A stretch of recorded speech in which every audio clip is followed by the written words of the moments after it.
Hi hello नमस्ते. माझ्या YouTube चॅनलवर तुमचे परत एकदा स्वागत. तर मित्रांनो, आज मी आहे आमच्या शेतात. मी माझ्या आयुष्यातले सर्वात जास्त दिवस मी या ठिकाणी घालवलेले आहेत आत्तापर्यंत. कारण मला आधीपासूनच एकांत खूप आवडीचं राहिलेलं आहे. आणि हा आमचा कोटा आणि इकडे विस्तीर्ण माळरान आहे. आणि पावसाळ्यात हा नजारा इतका ग्रीनरी बनतो, काय बोलता, स्वित्झर्लंडला देखील तुम्हाला खाली टाकेल. भरपूर तारीफ झाली, पण ॲक्च्युली हा माळ आहे आणि प्युअर खडकाचा माळ आहे. आणि त्याच्या साईडला खाली शेती आहे. आणि माळ उंच असल्यामुळे माळावरचं जितकं पाणी आहे त्याच्यावरून तुम्हाला छोटे छोटे धबधबे पावसाळ्यात पाहायला मिळतील. तर नजारा खूपच सुंदर बनतो. आणि साईडनेच नदी आहे. नदी पावसाळ्यात पाण्याने भरून जाते तर अजून नजारा खूप सुंदर दिसतो.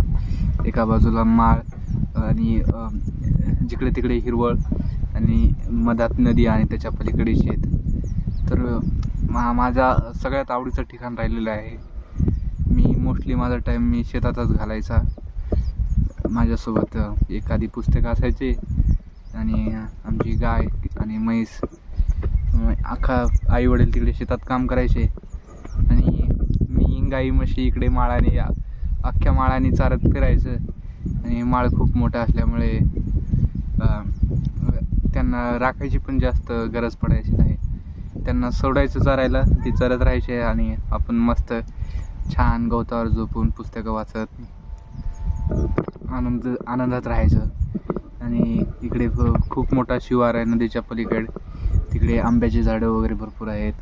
कधी कधी आंबे पण खायला जायचं चोरून कारण ते दुसऱ्याच्या शेतातले आहेत. आणि त्याचसोबत तिकडे जांभळे आहेत, बोरांची झाडे आहेत. दर सीझनमध्ये इकडल्या शेतातल्या आठवणी खूप साऱ्या आहेत. आणि मोस्टली एकांत आवडत असल्यामुळे हे वातावरणाची वेगळीच मजा आहे.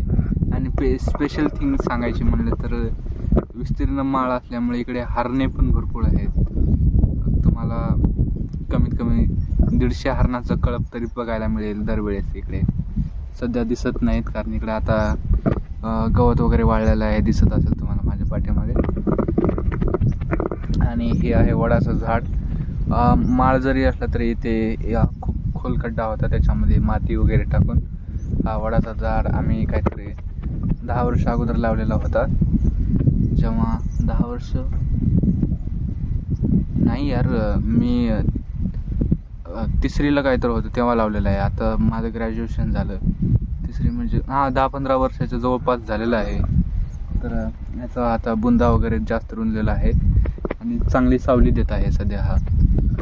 तर आता भैयाचा प्लॅन आहे इथे एक चांगला मोठा आता खोप्याचा टाईम गेलेला आहे.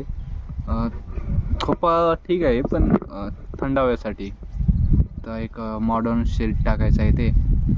त्या रीतीने त्यांचा प्लॅनिंग सुरू आहे. त्याच्यामध्ये आकड्यावर मजा येईल.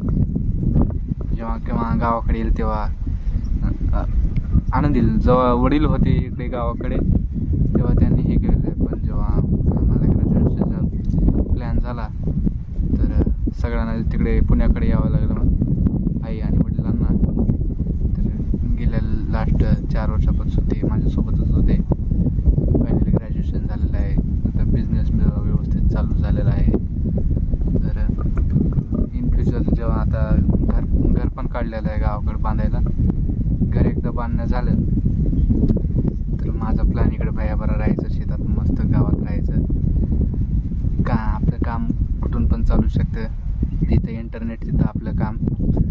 तर ही लाईफ वेगळीच आहे. शहरातले धुळीचं वातावरण आणि धुळीची हवा भरपूर खाली.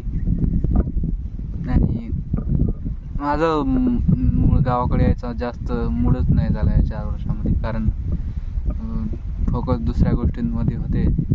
स्वप्ने नेहमी उंच राहिलेले आहेत, एक्सपेक्टेशन हाय राहिलेले आहेत. स्वतःकडून आणि भरपूर. तर महत्त्वाचं आता त्या एक्सपेक्टेशन कुठेतरी पूर्ण होत येत आहेत आणि जे चाललंय ते मस्त आहे. आता थोडं थकलेलं आहे 4-5 वर्षामध्ये, थोडं रेस्ट घेतलं पाहिजे. तर गावाकडे येऊन 2-3 महिने गावाकडे जातील. आता घर चांगले झाल्यास आई वडील पण आता गावाकडेच राहणार आहेत आणि माझं चालू राहील अपडाऊन गाव पुणे. मग एक गोष्ट लास्ट मी 4 वर्षापासून गावाकडे आलेलाच नाही. आलेला आहे फक्त एका दिवसासाठी राहिलेला. कुठला फंक्शन झाला, एकदा भाचीच्या लग्नासाठी एकदा आलेला, एकदा असाच काहीतरी काम होतं त्याच्यासाठी आलेला. बाकी मला काय नाही आठवत मी कधी आलेलं गावाकडे. कारण सोबत आईवडील, जिथे आईवडील तिथं आपला गाव. पण आता आईवडील त्यांना गावाकडचं वातावरण दिलं पाहिजे. जर मस्त घर बांधत आहे, घराचा देखील व्हिडिओ तुम्हाला मी टाकत जाईल. जागा छोटीशी आहे पण एकदम मॉडर्न स्टाईलमध्ये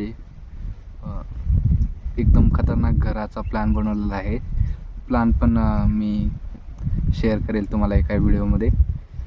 तरी महत्त्वाचं सांगायचं झालं, स्वप्ने पुरी होतात राव.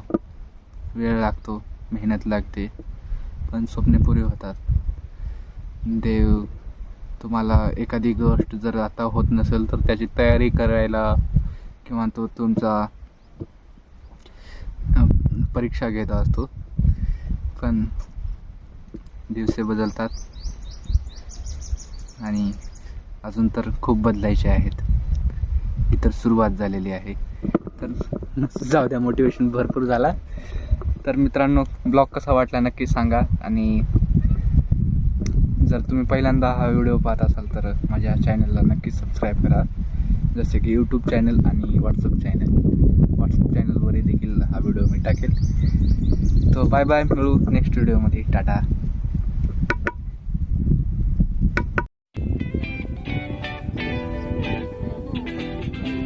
Hello guys, welcome to blog with Arjun.